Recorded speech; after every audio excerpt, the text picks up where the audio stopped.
On this episode of View the Right Thing, Wes, Desi, and Alexis discuss the moving film adapted from the memoirs of a father and son whose family is torn apart by addiction, relapse, and recovery. Steve Carell, Timothy Chalamet, and Amy Ryan head up the cast in what is sure to be a film that will be racking up nominations during award season. It's Beautiful Boy, here on View the Right Thing.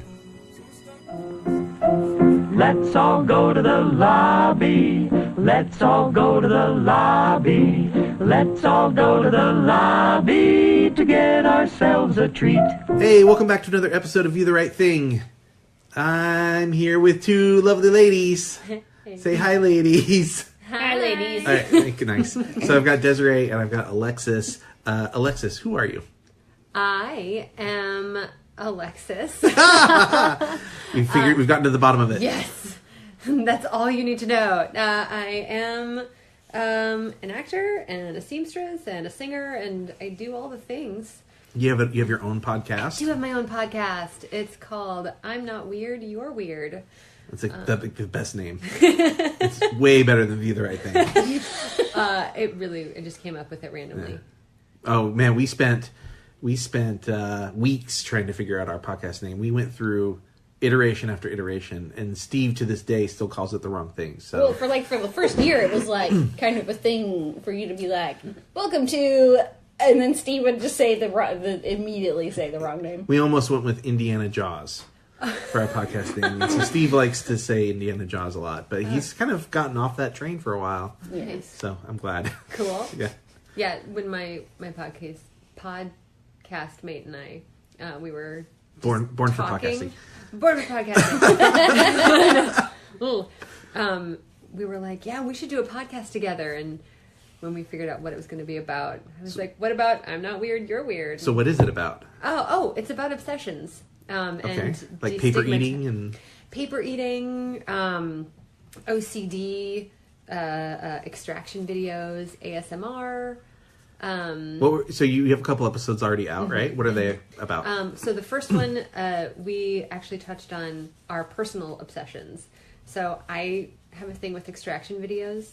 It's very calming to me. I don't know what extraction videos are. Is it gross? To some people it is. Okay. But it's like when you're watching a video of people getting their pores cleaned. Oh, okay. And some people have like really gnarly I'm uncomfortable pores. already. I don't know how. And her obsession, she loves watching parkour videos. Those are like two completely different... Totally different. Ends of the spectrum here. Mm-hmm. Okay. But like, for like me watching those make me anxious. Whereas for her watching extraction videos makes her anxious. Oh yeah, I'm anxious thinking about the extraction video, and I don't even really know what it consists of. So. If it makes you anxious, don't look it up. Okay. Yeah. Okay. Good to know. And then the second episode was ASMR. I thought ASMR. Okay, Mm-hmm. Everybody knows that. Yeah. I thought when you were saying extraction videos, I thought it was going to be like taking things out of people's bodies, like tapeworms or something, or like what's bot that? flies. Yeah. Bot flies. Don't look at a bot fly video. Those are that'll make you real uncomfortable.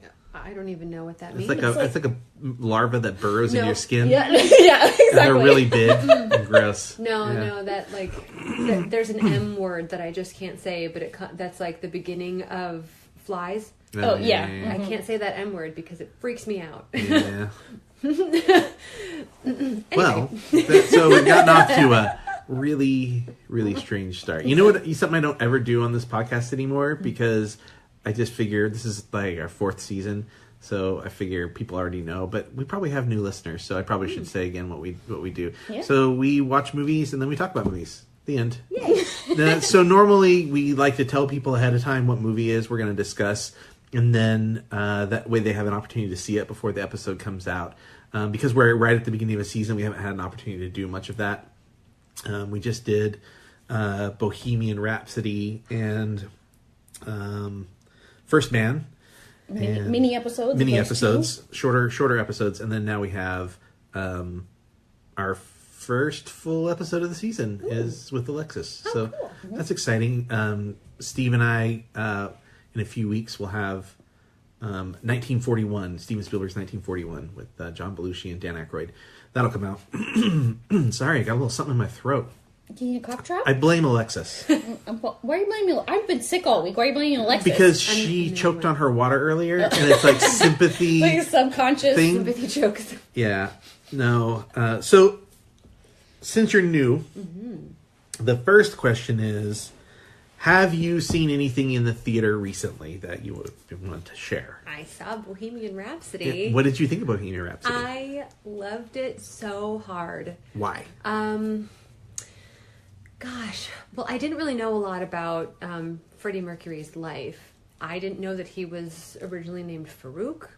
Sure. I didn't know he wasn't not British. Right. Yeah. Like to me, he passed as Caucasian. Sure. So I had no idea. Mm-hmm. So that was really cool to learn about his life. Right. But also, like, to know that he was in love with this woman.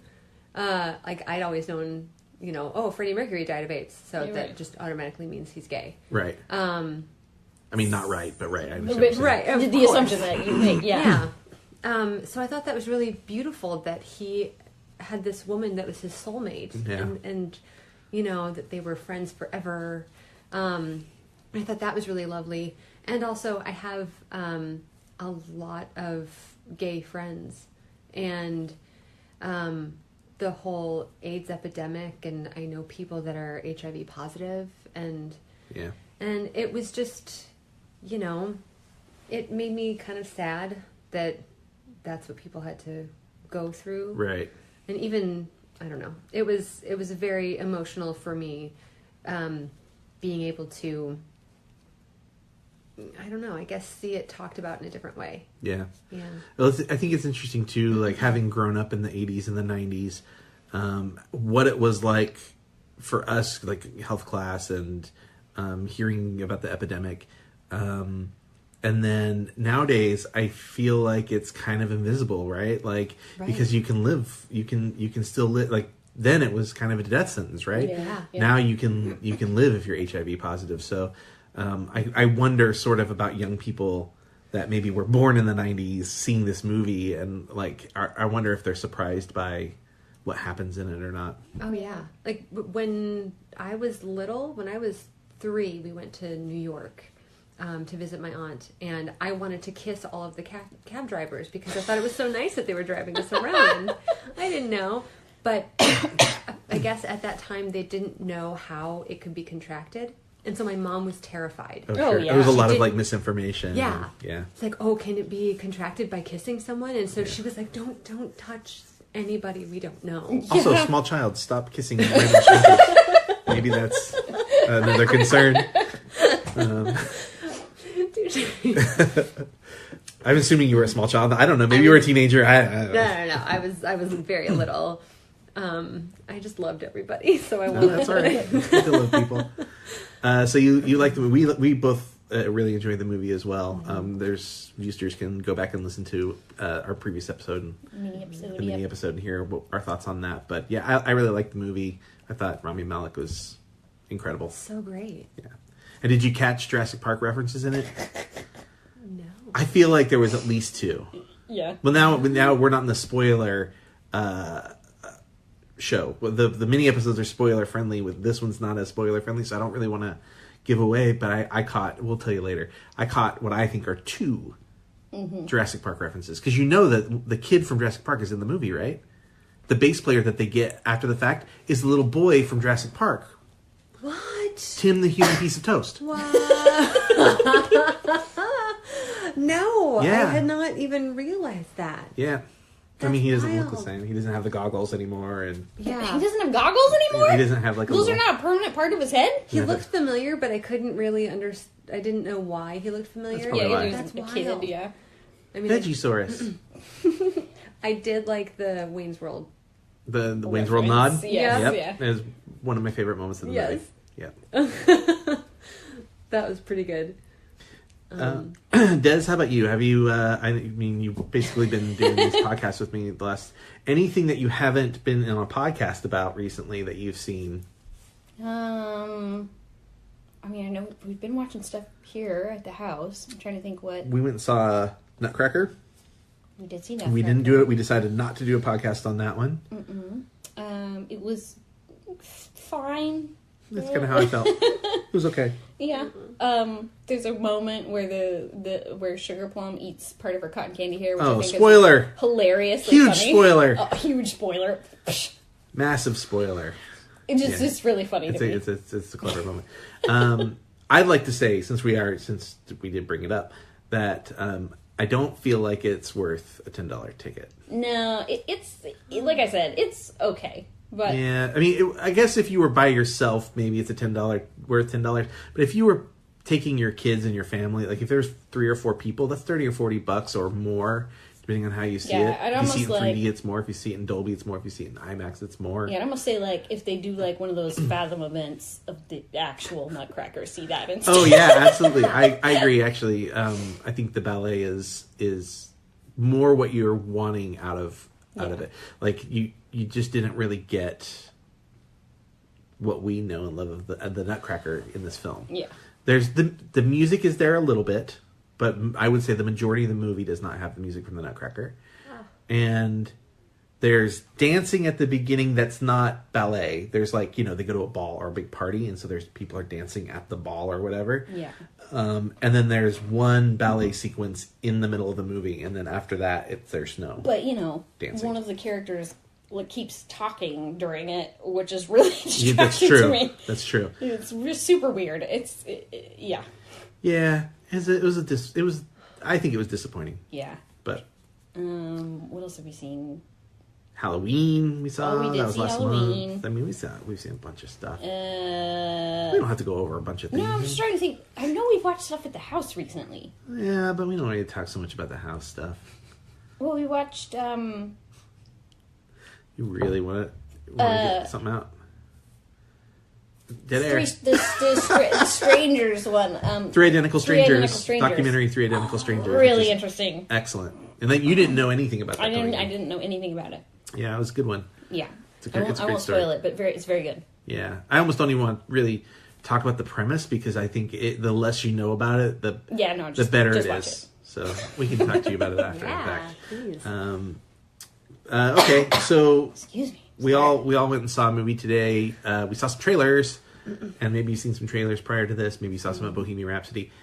Anything, Alexis, that's coming out that you're really excited for? That starts with an M. Oh, Welcome to Marwen? Yes. Yeah, with Steve Carell. That looks really interesting. Yeah. I wasn't expecting what they were going to say because it said, directed by or like from the makers of Forrest Gump. Oh yeah, Robert Zemeckis. I love Forrest Gump. So, Right.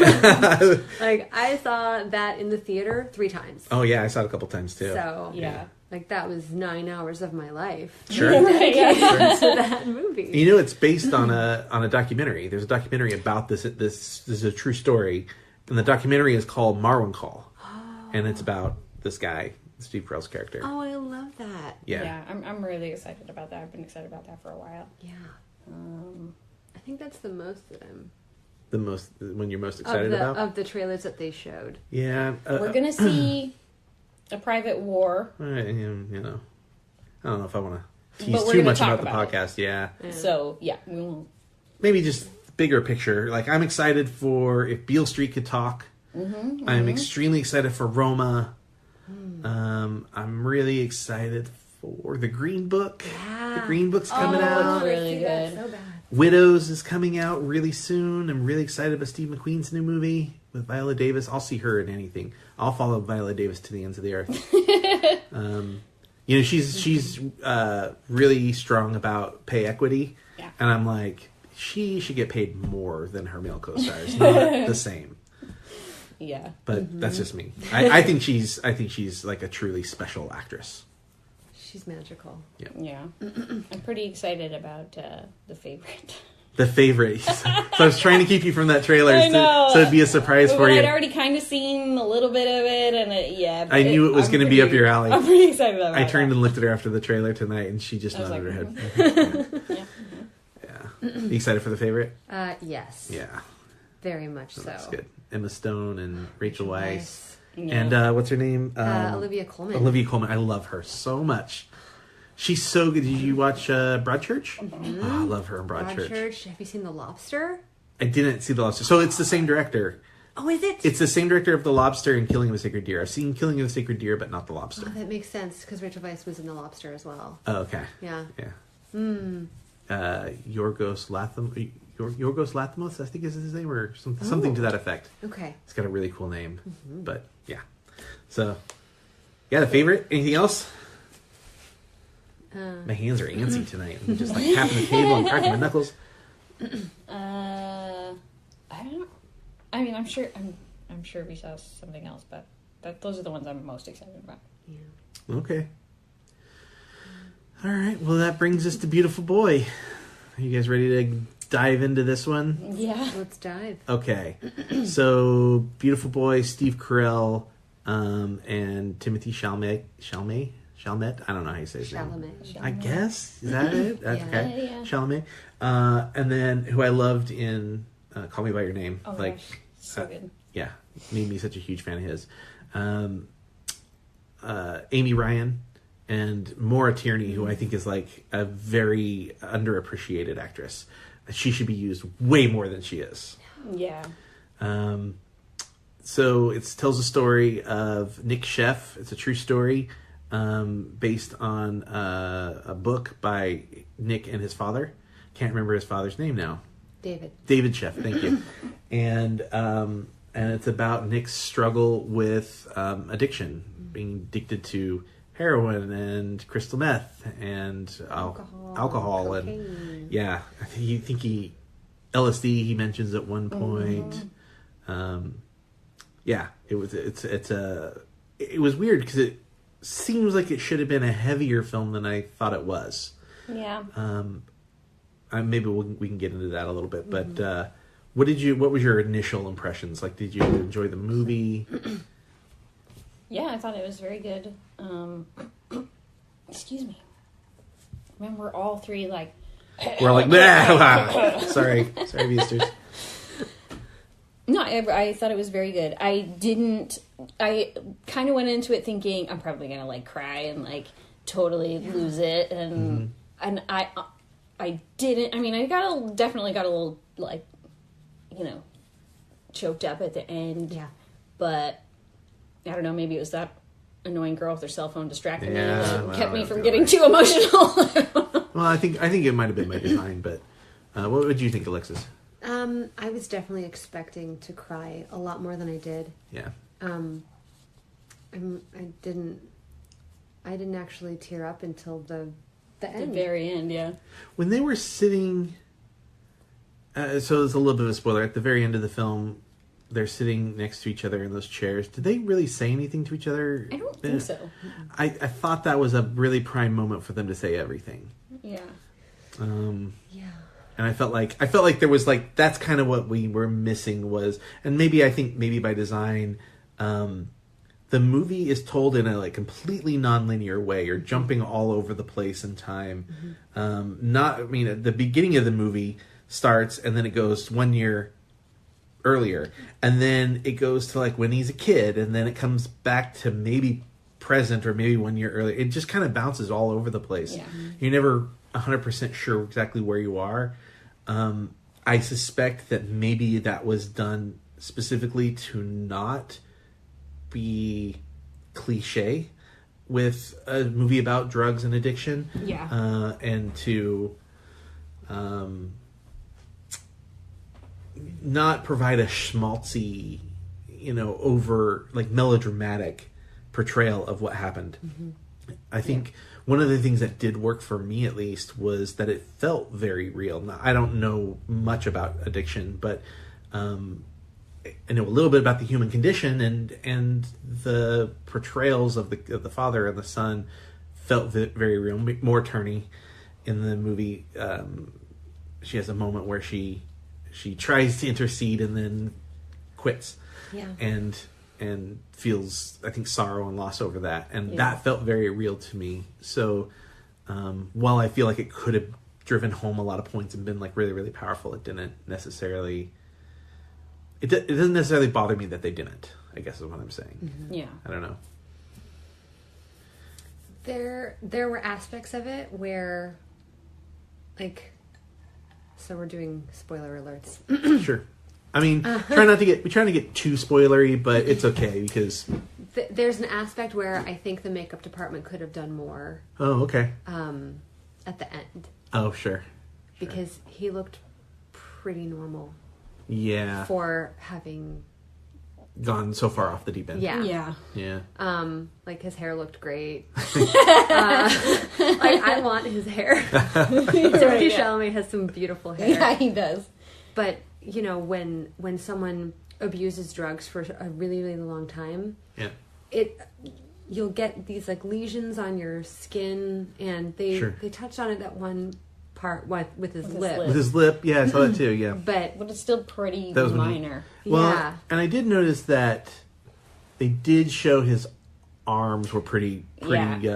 But most of the time, he had a long sleeve shirt on, which I'm sure was, I'm sure he's trying to hide it, of course. But yeah, when they did show it, but like I think they could have screwed up his teeth a little more, and I don't know, like that's the thing that people say. They say about smoking meth, right? Is that you lose your teeth, or you have teeth problems. Although that didn't seem to necessarily be the drug of choice in the film. Did we ever actually see him smoke crystal meth? No, I don't think so. Yeah, we mostly just see him injecting for the most part, or smoking something. I guess he smoking something in a paper, but never like. I don't know how you smoke crystal meth. I don't either. Do you inject crystal meth? I don't know. Have no idea. Maybe that wasn't heroin. I don't know. Oh my god. The brown was heroin. Okay. Yeah, that. But there was some that was like white, clear, sticky stuff. That could have been crystal for all I know. Maybe. All right, viewsters that are know about this, feel free to tweet at us or send me an Instagram DM. So, did you feel like? Let's just take Timothée Chalamet for a minute. Do you feel like his performance rang true of an addict? I mean, maybe you don't know, maybe you don't have enough experience with addicts, or. It's interesting because he's very young. You know, like for me, I feel like most of the former addicts that I've come in contact with throughout my life have been much older than me, so I'm not always familiar with like how that affects you, like when you're doing it or when you're younger. So that's, I don't know, it's kind of hard for me to say personally. Yeah. Well, it's really tough for me. Okay, so just for clarity for the listeners, I've never drank, I've never done drugs, so it's, for me watching these films, it's strictly about, does the performance move me, not how accurate is this portrayal. I think I've become accustomed to like being able to pick up when people are faking drunk pretty well, like because that can get real cartoony and bad. But especially drug stuff, like I don't know. So I mean, I think there definitely were some times where like he would get violent or like aggressive outbursts. Yeah, I think that seemed pretty accurate as far as I know. Like, I don't know that I've had that direct experience, but I'm in the program for alcohol, and I, without divulging too much because it's anonymous, but I have seen people who are younger, and they're like, some of them are really new to the program, and they're angry. So I think that he did when he was in the diner and he met his dad. Okay. I thought that was really, like, I think he did a spot on job. It felt authentic to you. It did. Yeah. Interesting. It was a very moving scene. It's like you just want to just like reach out and just be like, let him help you. I know. So then talking about meetings then, I feel like you said you wanted to talk a little bit about the way they portrayed the meetings. on that, and I'm curious to see if, because you've both have been to meetings, probably very different experiences. So I'm curious to hear if. Yeah. Okay, so let's start with Alexis and see, because this is very interesting to me. I have no clue. So I know that the other people that were sitting in those meetings were extras. Yeah. Because they were just sitting there. Mm. And it's as if, like, I mean, I know filming takes forever and you're just like, okay, my face is on the screen, so I'm just going to look attentive. But when you're in a meeting, you feel the pain that the other person is talking about because you've gone through it or something like that.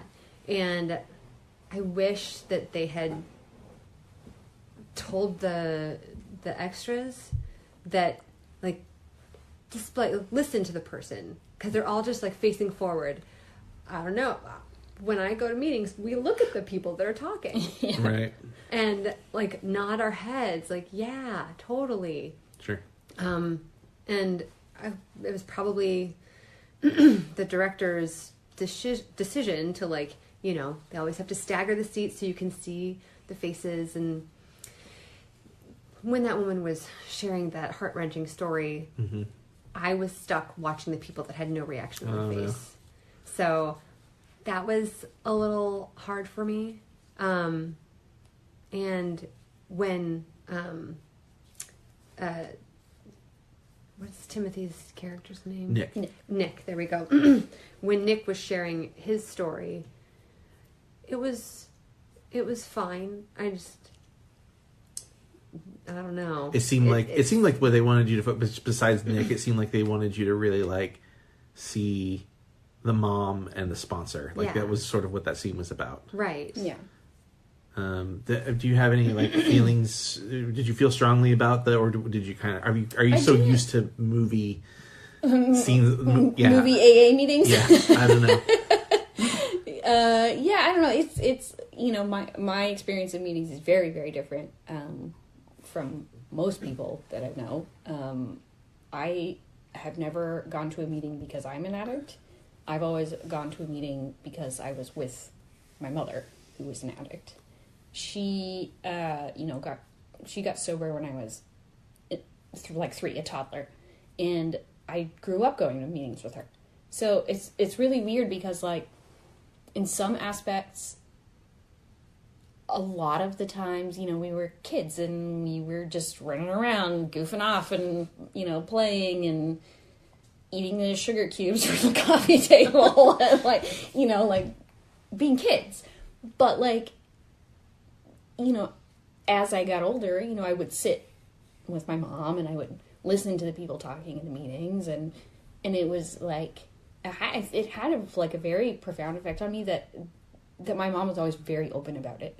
Like, you know, you kind of see it a little bit in the movie with the younger kids. Like, they kind of know what's going on. Sure. But, you know, there's not much of a discussion with them about it. Right. Like, a lot of people, I think, try to sort of shield children from mm-hmm. that. And I think being exposed to it and, you know, hearing people tell these horrifying stories about, like, you know, all the, how they've, like, you know, their lives have been so messed up was probably the thing that kept me from doing that. Mm-hmm. Like, when I got to high school. Yeah. You know, I didn't drink any alcohol until after I graduated, but only like 2 weeks after. But even when I did, like, I always was very careful about it. Sure. You know, I always was like, I know this isn't my family. You know, my mom's not the only one in my family in the program, and I know that can be a big factor. And so I was always very, very cautious about it. I've never done any drugs, you know, and I think that being exposed to that at a young age kept me from following that same path. Right. So it's weird because, like, I have a very different perspective on meetings. So, like, I don't always, like when I'm in a meeting, I'm probably more like those extras because, like, I don't have the same experience. Like, I don't connect to the person talking sure. as well. Sure. Okay. But I know that the other people do, you know? Right. So.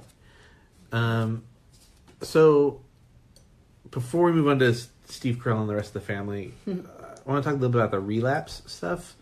What little experience I've seen of friends of family members of friends or whatever, it's never ended on. There's a little bit of a spoiler, so warning. It's never ended on any positive note. I think there's some sense of hope at the end of this film, and we get a little bit of post-film, subtitles on the screen that kind of give us a little bit of a happy ending. But I've never seen any of my friends or family members or whatever where this ended as a happy ending. It will almost always ends in somebody dying. So, I mean, what are your thoughts about the portrayal of relapse in this film, and maybe that I got this profound sense of like desperation in him every time he relapses. The when he meets up with the girl, again a little bit of spoiler, when he meets up with the girl and they go to, and he's sitting on the couch, and the day after, and he's crying, that like sort of sense of loss, or not loss, but being lost. Yeah. Anybody want to? I think it's it is very, very common to relapse. It's interesting because people say like they used to be an addict or something, but like when I talk to my mother, she still says she's an addict. She doesn't say I used to be an addict. Yeah. She's an addict. She's recovering. Yeah. She's never recovered. Sure. It's always a process. Like you're always in it. Like she's 25 years sober, and she still goes to meetings. She still has a sponsor. She is a sponsor now. She helps younger people who are in the program, but it's not something that just you have a happy ending and it's gone. Does it feel like it was excessive in the film? Because it doesn't seem like the movie took place over a long period of time. Mm-mm. No, maybe a couple years max, because the kids don't get much older. No, right. Yeah. So the amount of times that he relapses, goes into the program and kind of falls apart, does that feel? That felt realistic to me. Not excessive. Okay. Because when I decided to stop drinking, it was for my health. But those first 6 months were so hard. Like, I actually had tried to quit drinking 3 months before I quit drinking. And, I lasted like a week and then drank some more. And then after those 3 months, I was like, okay, I need to stop. And there are those, like, you just want to feel differently. Like, for me, it was a good reason to drink. I had a great day. Let's celebrate and drink. I had a bad day. Let's drown our sorrows and drink. It's Tuesday. Trivia. Let's go drink. Karaoke. Right. Let's go drink. And it became sort of a habit. So you have to learn how to stop those habits. And like when he would relapse, like, you're not happy that you did it, because you're like breaking a promise to yourself. Yeah. Which, like, you start hating yourself for doing that thing that you told yourself you wouldn't do. Right.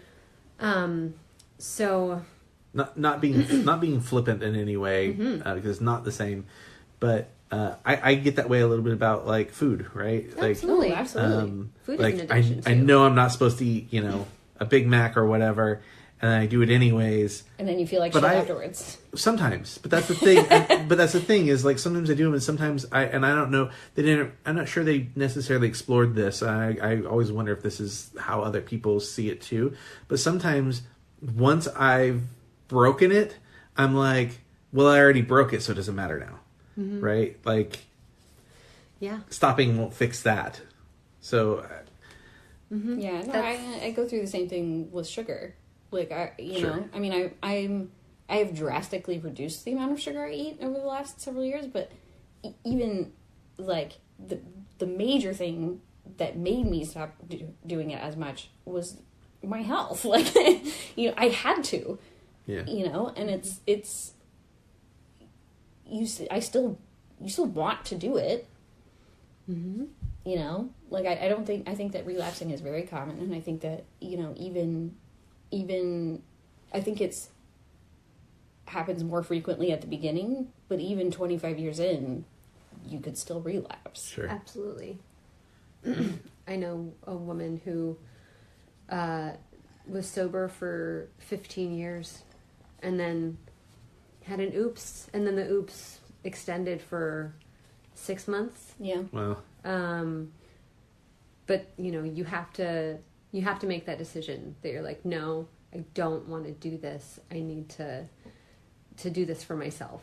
Yeah, it has to be. So how does that work? Because, you know, it's like, I've made that decision a bunch, right? Right, yeah. To stop, to like, oh, I'm not going to eat fried food anymore, and eventually, you know, I still eat French fries or whatever.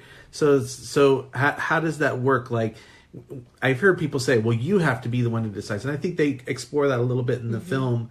There's a really, I thought, to me, was a very powerful moment when Steve Carell is like, I don't know how to fix my son, and Mauritania says, you can't. Like, and this himself. Right, this idea that he has to want to do it. But I think throughout the film he does want to do it. So it's like, what does that mean? You know, does he just change his mind that he wants to do it? Or... Well, I mean, I think that, you know, you have to decide that you want the help. Right. It's not that you don't need the help or that someone can't help you. It's that you have to decide you want the help. But you don't think he wanted it throughout the film? No, I think he absolutely did. But then you know, I think you go through these things where you're like, well, I'm fine now.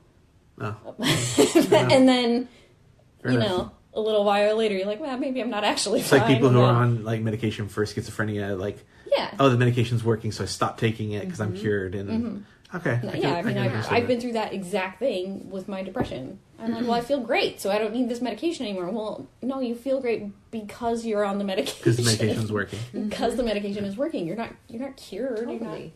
Like I have an autoimmune disorder, and when I moved here, my prescription ran out, and I didn't have a doctor out here, so I was like, I'm just not gonna take the medication anymore. I'll be fine. And it was super bad. Like my thyroid levels dropped, and I became super depressed. And I'm not a depressed person, but like when you can forget like how great you can feel, and you forget like how you used to feel. Yeah.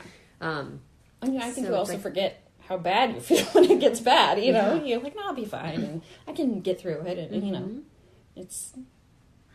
Yeah. So let's shift over to the family Okay. a little bit, because this is the thing I thought was really interesting about the movie is I thought Timothée Chalamet drove the film. His performance, and this is another reason why I think the nonlinear thing and the sort of pulling those powerful moments away a little bit, stepping back from that, I think that's why maybe it was intentional. I don't think this movie was about Nick Sheff. I think this movie was about the family. I think this is a movie for families. And for people who, because they don't spend a ton of time with Timothée Chalamet as a drug addict and the things that he's going through. And the questions that I'm having, they're not answering those questions. Right. They could have answered those questions by having the camera stay with him. Right. They chose not to do that. And so I think the movie is very much for people who are not just family. I mean, yes, family in a specific way or a different way, but people who love addicts, people who love people who are addicts. I mean, did that feel kind of how it was for you guys, or do you feel like it was like 50-50 or? Yeah, no, I mean, I think you know, it is hard to be the family of an addict, and I think they do touch on that a little bit, that the dad and the stepmom go to an Al-Anon meeting, which is specifically for family members of people who have addictions. This is a support group not for the addicts, but for the family of the addicts, or for the friends of the addicts, or you know, wives or boyfriends, whatever. Like, you know, if you have an addict in your life, that's the meeting that you go to. Sure. And I think a lot of people don't know that that's even exists. Yeah. I don't think I realized. Yeah, like I can like you know, my mom has talked to me about it before. She'll be like, you know, you can go to a meeting. Oh yeah. And I think that's because she knows how hard it is, you know. Like I said, we have other people in our family who are addicts, and it's hard to see them go through that stuff and to feel like you can't help, like even if you want to and even if you try to, you know, it's not always, they won't always let you help. And so I think, you know, having a support group is necessary. Yeah. And I think, you know, Steve Carell does a really good job in the movie of kind of going through that, like, I want to help, but I don't know how to, you know? Right. Yeah. Yeah. Yeah, there was a couple of moments where it's interesting to watch him sort of like break apart and go somewhere really big emotionally, because you don't see that a lot. Usually with Steve Carell, when that happens, it's like funny. So to see him do that while watching this character like lose his son essentially, was, I thought, like really beautiful to see him do that in this film. Yeah. I think Steve Carell, for both for this and probably Marwen, will probably get a couple of award nominations this season. Yeah, I would think this for sure. I don't know about I mean, we haven't seen Marwen yet, but I mean, I have high hopes for Marwen. But you never really know until you see it. Yeah, the trailer looks great, and there's a lot of like really great performances. No, this absolutely. Year. Amy Ryan in the film, also probably underused, but she, of all of the characters in the film, felt the most true to me. The sort of the mom who's kind of separated from everything, and their arguments over the phone and stuff. It all felt very honest. It was a little bit weird for me because I'm a huge fan of The Office, and like those two characters. So like I'm like at the very beginning of the movie, I was like, okay, so Michael and I forgot her character's name, but Michael and this character, they moved away from Dunder Mifflin. They had a baby that didn't work out. They split up. Michael marries Maura Tierney. It felt weird for me at first, but she's so. Sorry, I need to get a drink of water. Yeah, what's the word for her? For Amy Ryan? Oh, good catch. The phone's. Boy, what's a good word for Amy Ryan? She was so honest. Just everything is just it, and actually, really similarly, Timothée Chalamet. They both just seem like it's effortless. Like it feels like that's who they were or are. Oh, phone's it's just sliding. It's okay. It's okay. Yeah, I think she did a beautiful job, and you know, I kind of expected her to be physically be in more of the film. Yeah. But with the few scenes she was in, it was beautiful. Yeah. And being an actor, I can get pulled out of scenes sometimes if it just doesn't seem genuine. Mm-hmm. And I believed that she was his mom and that she cared so hard, and that both she and Steve just wanted the best for their son. It was really it was heartbreaking. It was the movie to me felt more about the performance than anything else, and I think that's probably the biggest criticism I have for it, is that maybe things that could have been more interesting storytelling wise or visually kind of went by the wayside to give the actors an opportunity to give the best performance that they could possibly give. Mm-hmm. I don't know. I like the movie a lot, but because of the performances. Yeah. I wasn't entirely a fan of how it began, because I didn't know the characters well enough to Right. understand why he was saying it like that. Yeah. Well, you mean the conversation he has at the very, very, very, very beginning with the guy that you don't see at first, Yes. Timothy Hutton's character. Yes.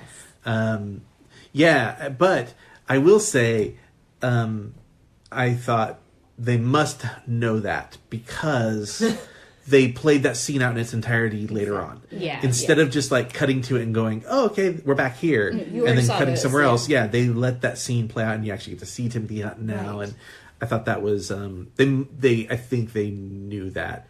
The question then becomes: is that a good device for Right. this kind of a film? Again, I feel like these decisions were definitely intentional, maybe to, I said definitely, but maybe to, again, make it more about the performance and try to like root it in things that people can understand. I don't know, like, again, like someone like me, like, I don't know how well people will understand addiction when you're staying with the addict all the time. Right. I think some filmmakers have done it well. Darren Aronofsky comes to mind, Requiem for a Dream. Yeah. But even that is like, there's only so much that you can tell people that they can get. Like, oh, they'll do anything for the, like, there's a scene in the movie where he goes to talk to a girl standing on the side of the road, and she says, well, most guys ask me for a blowjob. And it's like, yeah, I've heard that before. That's like and in some ways that's like the least true thing of the film, right? Because you see it, not that it doesn't happen, that you see it all the time, so it just is another thing in a movie. Whereas them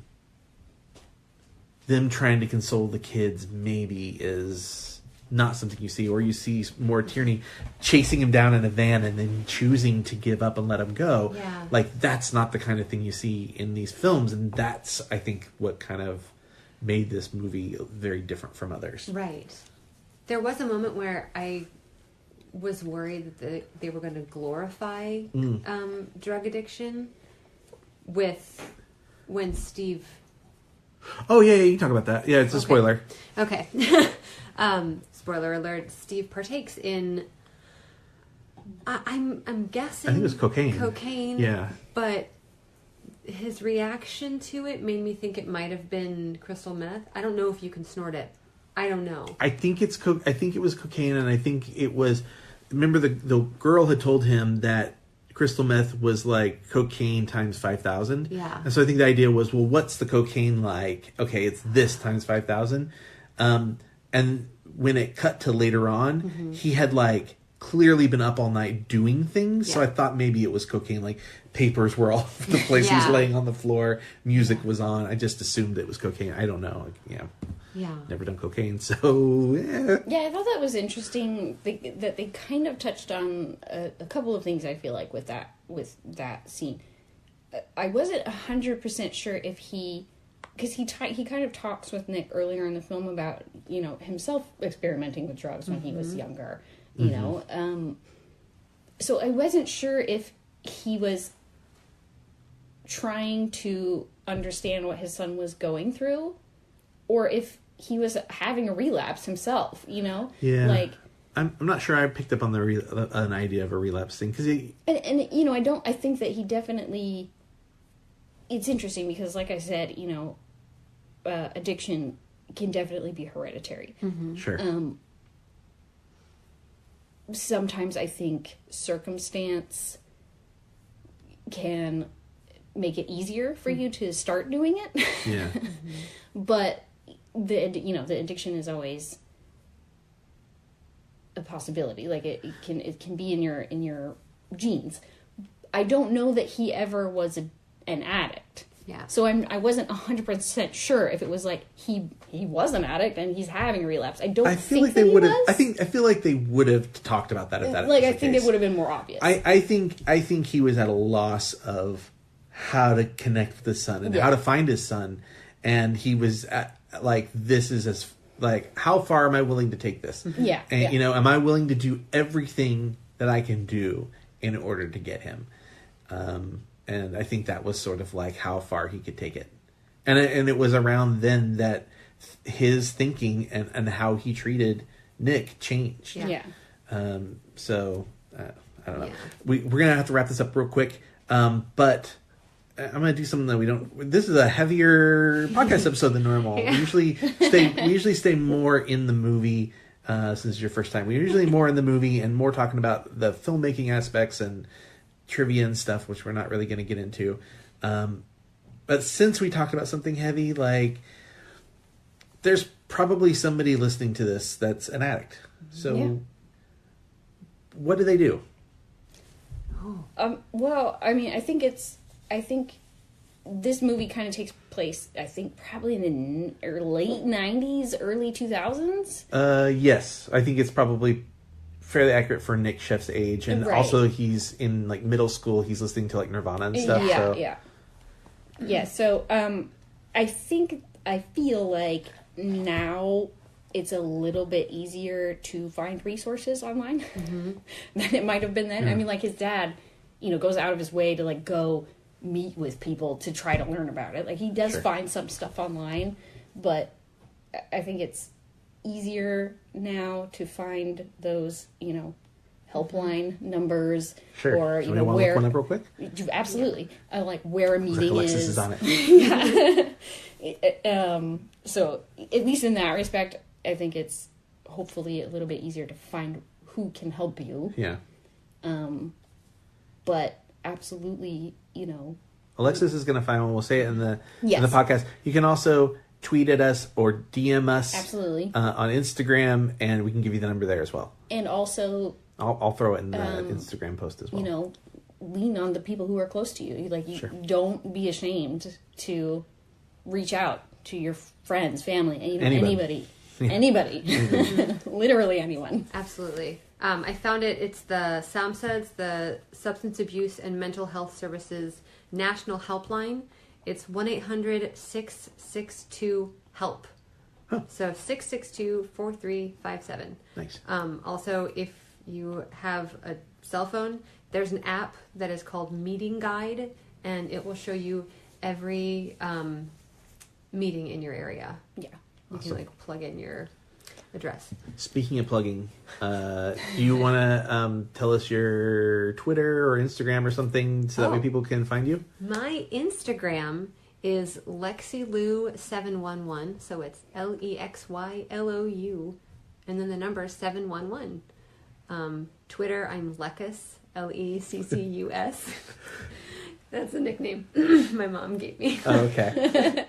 Do you want to plug any type of Instagram? Sure. Instagram. You got a great design, Yeah. interior design Yes, thing going on. it has nothing to do with movies or addiction, either one, but... Sometimes you do movie theater, sometimes you do movie That's true. sets. Yes, I do talk about movie sets occasionally, especially like anything that's super, super colorful or crazy or, fantastical. I love talking about that stuff, but my Instagram is Blueprint Betty. I think my Twitter is the same, but it's usually just reposts from my Instagram. So. That's true. And then, of course, you can get us at VTRT Movies, either Twitter or Instagram. We also have a Facebook page. You can always message us there, but most people, Instagram seems to be how people are talking to us. Yeah, that These seems days, to be the new go-to. Yeah. Not doing Snapchat, sorry. No. Again, I know it's a heavier topic, but if you are struggling with something, just reach out to us or to someone you know or anyone. And in the meantime, we will see you in another episode. Bon Cinema.